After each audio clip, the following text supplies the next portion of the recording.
Sejam bem-vindos a mais uma aula de língua portuguesa. O tema de hoje será colocação pronominal. Vamos entender aonde vamos utilizar a colocação do pronome oblíquo átono em relação ao verbo. Nós primeiramente temos que relembrar quanto aos pronomes, quem são os pronomes oblíquos. Por isso nós temos a tabelinha dos pronomes oblíquos, nós temos os pronomes oblíquos átonos e os pronomes oblíquos tônicos. Os pronomes oblíquos tônicos são aqueles que vão vir ao lado de uma preposição. Pode uma preposição estar vindo junto a ele. Agora, os oblíquos, não existe essa possibilidade. A funcionalidade que ele tem é sempre se referir ao termo anterior, ou seja, um sujeito, algo que ele já está mencionando. Então, a posição em que ele vai estar vai ser antes, no meio ou depois do verbo. Sendo antes, depois ou no meio do verbo, é que nós vamos estudar na aula de hoje. Se o pronome oblíquo vier antes do verbo, ele será próclise. Se ele vier no meio do verbo, mesóclise. Se ele vier depois do verbo, ênclise. Mas, para essas três, existem regras para a escrita. E é elas que nós vamos aprender. Lembrando que a aula que nós vamos aprender agora é para a escrita, para o bem escrever. Nós sabemos que na linguagem, nós brasileiros, nós não fazemos uso correto da colocação pronominal, mas nós temos que entender que todas essas regras que nós vamos aprender é para a nossa escrita. O primeiro assunto que nós vamos ver será a próclise. Quando haverá a próclise? Quando é que eu vou ter essa possibilidade? A próclise é quando esse pronome oblíquo vem antes do verbo. Ele virá antes do verbo porque ao lado dele eu terei palavras atrativas. Essas palavras, elas funcionam como imã. Elas puxam esse pronome oblíquo para antes do verbo. E quais são essas palavras atrativas? As primeiras palavras atrativas que eu tenho, que vai gerar próclise, são as palavras com sentido negativo. Não, nunca, jamais, etc. Exemplo, não se esqueça de mim. Eu tenho o verbo esqueça e esse se veio antes do verbo. Não se esqueça. Ou seja, gerou uma próclise. Por que será? Por causa da palavra não. O não é uma palavra atrativa, por isso que ele puxa o pronome oblíquo, esse clítico, para antes do verbo. É interessante ressaltar a palavra clítico. O clítico, ele é o nome que se dá a esses pronomes oblíquos átonos. Por isso que eu tenho uma palavra proclítica, ou seja, antes do verbo. Mesoclítica, mesóclise, esse clítico veio no meio do verbo. E enclítica, que esse clítico veio depois do verbo. Continuando o nosso assunto, outro exemplo para gerar próclise com palavra negativa que será atrativa é nunca me diga algo do tipo. Me diga, esse me veio antes do verbo, porque eu tinha uma palavra atrativa que puxou ele para antes do verbo, que foi o nunca. Por isso que gerou próclise. Outras palavras atrativas serão todos os advérbios. Todos os advérbios são atrativos. Todas as vezes que você vê um advérbio logo perto de um verbo e eu tiver um clítico ali, ele vai puxar ele para antes do verbo e eu vou ter próclise. Exemplo, agora se negam a depor. Este se veio antes do verbo porque o agora é um advérbio de tempo, atraiu ele para antes do verbo. Sempre me calarei. Este sempre é um advérbio de tempo e ele atrai próclise. O clítico veio para antes do verbo. Se não tivesse esse advérbio, ficava calar-me-ei. Depois nós vamos entender por que ficaria essa possibilidade. Outras palavras atrativas serão as conjunções subordinativas. As conjunções subordinativas também serão atrativas. Exemplo, soube que me negariam. Este que é uma conjunção integrante de uma oração subordinada, substantiva, objetivo direto. Por causa deste que, o clítico foi atraído para antes do verbo. Se não tivesse este que, ia ficar negar-me-iam, uma mesóclise. Outro exemplo, conforme lhe disseram. Conforme é uma conjunção subordinada adverbial conformativa. Então, por causa desse conforme, o clítico veio para antes do verbo, foi atraído e virou próclise. Se não tivesse essa conjunção, iria ficar disseram-lhe. Outra palavra atrativa será pronomes indefinidos. Todos os pronomes indefinidos também vão atrair o clítico para antes do verbo e será próclise. Exemplo, todos me disseram que você chegaria. Este todos é um pronome indefinido, ele atrai o clítico, gera próclise. Se não tivesse, ele ia ficar disseram-me. Os pronomes relativos também são atrativos. Exemplo, Encontrar os corpos os quais lhe disseram. Esses os quais, por ser pronome relativo e por ser atrativo, ele atrai o lhe para antes deste verbo. Lembrando que se não houvesse essas palavras atrativas, seria ênclise. Esse pronome oblíquo, este clítico, iria para depois do verbo. Próxima palavra atrativa. Pronomes demonstrativos. Pronomes demonstrativos também são atrativos. Exemplos: disso me acusaram, mas sem provas. Por causa disso, e por ele ser um pronome demonstrativo, gerou próclise porque ele é atrativo. Se não tivesse esse pronome demonstrativo, iria ficar acusaram-me. Próxima palavra atrativa será as orações interrogativas. Se você percebe que essa oração ela faz uma pergunta, eu tenho uma exclamação, então quer dizer que nessa oração eu terei próclise. Exemplo: quem te fez a encomenda? Percebe que é uma pergunta? Por causa desta pergunta, o clítico veio para antes do verbo. O ti veio para antes deste verbo. Outra opção de próclise será as palavras exclamativas. Se você percebe que no final desta frase eu vou ter uma exclamação, então isso quer dizer que eu terei próclise. Exemplo: quantos se ofendem por nada? Por causa dessa exclamação, eu terei próclise. Outro exemplo serão as orações que exprimem desejo. Se eu dissesse, Deus te proteja, está correto, porque quando eu digo Deus te proteja, eu estou tendo um desejo. Então, todas as expressões que exprimem desejo gerará próclise. Outro fator curioso que pode gerar próclise: eu, tu, ele, ela, nós, vós, eles ou elas. Eles, de acordo com a gramática normativa, não são palavras atrativas, mas considera-se que você utilize próclise. Exemplo: ela me disse que iria à festa. Pelo fato do ela ser um pronome reto, eu vou ter que gerar uma próclise nessa sentença. O próximo fator a ser estudado será a mesóclise. A mesóclise causa estranhamento e até graça entre os alunos, porque é um termo que não é utilizado no Brasil com frequência. É quase raro. Nós encontramos a mesóclise muito nos textos muito cultos, num relatório ou num artigo científico ou literário, até mesmo numa redação, ela é bem-vinda.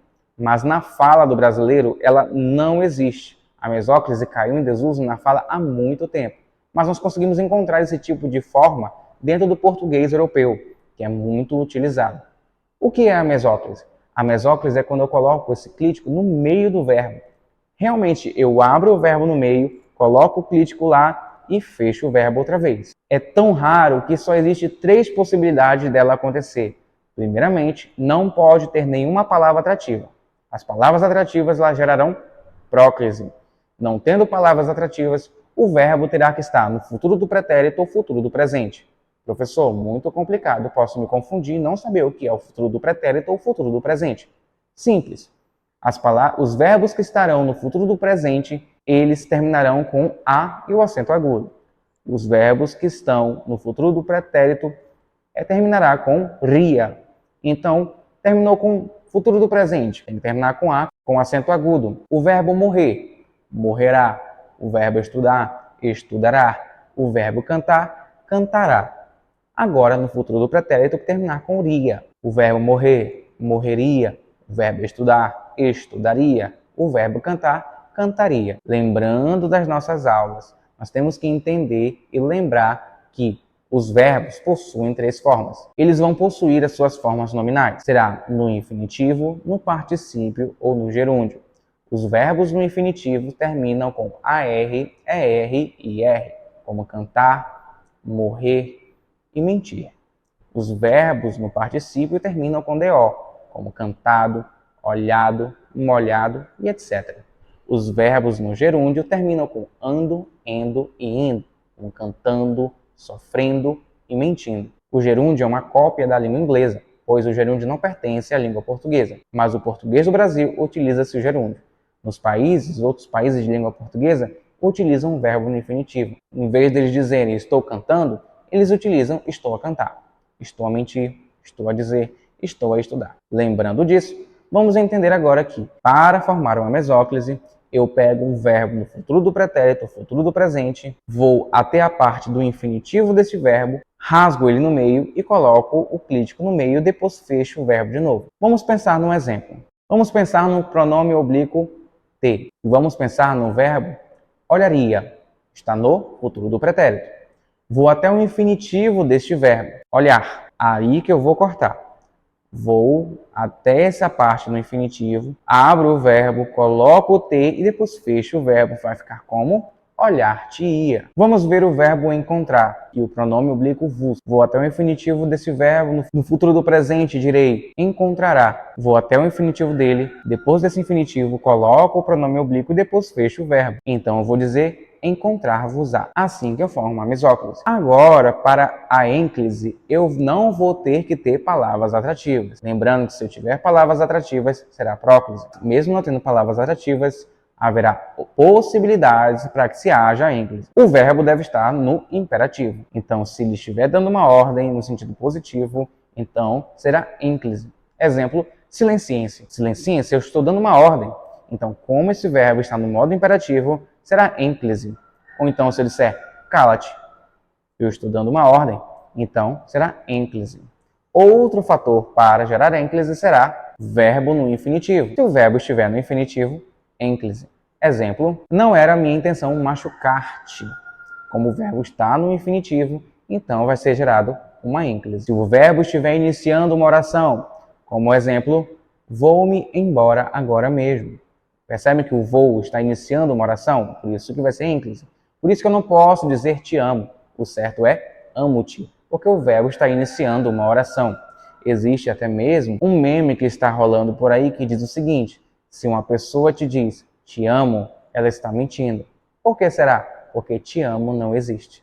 Te amo não existe. Não posso ter próclise se o verbo está iniciando uma oração. Tem que ser ênclise. Agora, quando alguém te disser amo-te, aí sim ela está falando a verdade, porque amo-te existe. Outra possibilidade para ênclise é se o verbo está depois de uma vírgula. Vírgula e pronome oblíquo não se dão bem.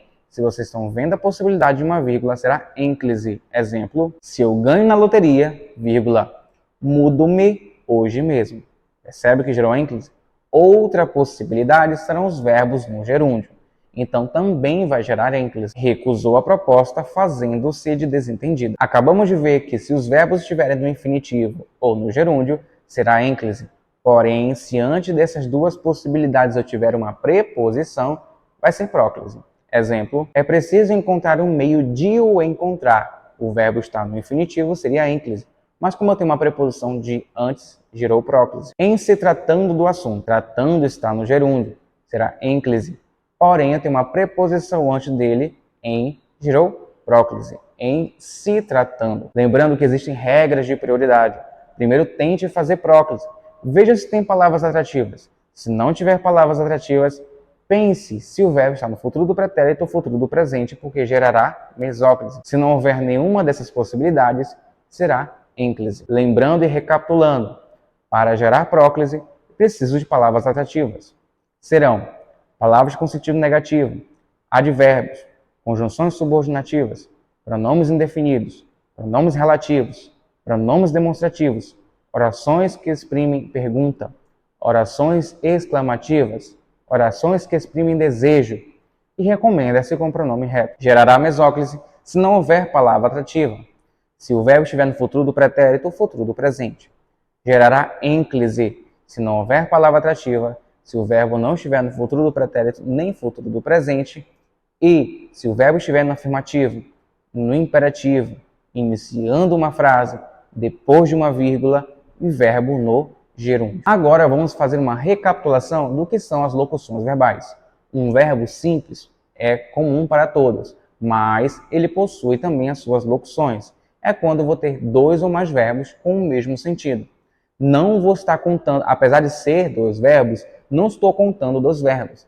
São um sentido só. A fórmula da locução verbal será um verbo auxiliar mais um verbo principal. O verbo auxiliar deve estar conjugado, o verbo principal vai estar no infinitivo, no particípio ou no gerúndio. Exemplo, eu estou comendo demais hoje. Onde está o verbo? Estou comendo é minha locução verbal. O estou é o verbo auxiliar porque está conjugado. Eu estou, tu estás, ele está. E comendo é o verbo principal que está no gerúndio. Então, eu tenho somente um verbo que é uma locução verbal. Eu preciso falar com você. Onde está o verbo? Preciso falar, que é minha locução verbal. preciso está conjugado. Falar está no infinitivo, que é meu verbo principal. Eu tenho dito isso a todos. Tenho dito minha locução verbal. Tenho está conjugado e dito está no particípio, que é o verbo principal. Depois de entendermos esses conceitos, vamos pensar agora como vou fazer a colocação pronominal numa locução verbal. Lembrando que as regras serão ditas a partir do verbo principal. O verbo no particípio possui uma regra, o verbo no infinitivo no gerúndio possui outra regra. Se eu tenho uma locução verbal em que o meu verbo principal está no particípio e eu não tenho palavra atrativa, o pronome oblíquo vai para depois do verbo auxiliar. Exemplo, haviam me convidado para a festa. Haviam é o verbo auxiliar, não tem palavra atrativa e o pronome oblíquo veio para depois do verbo auxiliar. Se eu tiver uma palavra atrativa, o pronome oblíquo vem para antes do verbo auxiliar. Exemplo, não me haviam convidado para a festa. Como não é uma palavra atrativa, o pronome oblíquo veio para antes do verbo auxiliar. Agora, se eu tenho verbos principais no infinitivo ou no gerúndio, a regra é diferente. Se eu não tiver palavra atrativa, o pronome oblíquo fica depois do verbo auxiliar ou depois do verbo principal. Exemplo, devo esclarecer-lhe o ocorrido ou devo lhe esclarecer o ocorrido. Pelo verbo estar no infinitivo, não tem palavra atrativa, pronome oblíquo vai para depois do verbo auxiliar ou depois do verbo principal. Se houver palavra atrativa, pronome oblíquo vem para antes do verbo auxiliar ou depois do verbo principal. As duas formas estão corretas. Exemplo, não posso esclarecer-lhe o ocorrido ou não posso lhe esclarecer o ocorrido. É simples, basta exercitar que ficará fácil o uso da colocação pronominal. Espero que você tenha entendido. Este foi o assunto em relação à colocação pronominal. Sou o professor Marcelo Kaiser, sou professor de língua portuguesa do Atena Concurso.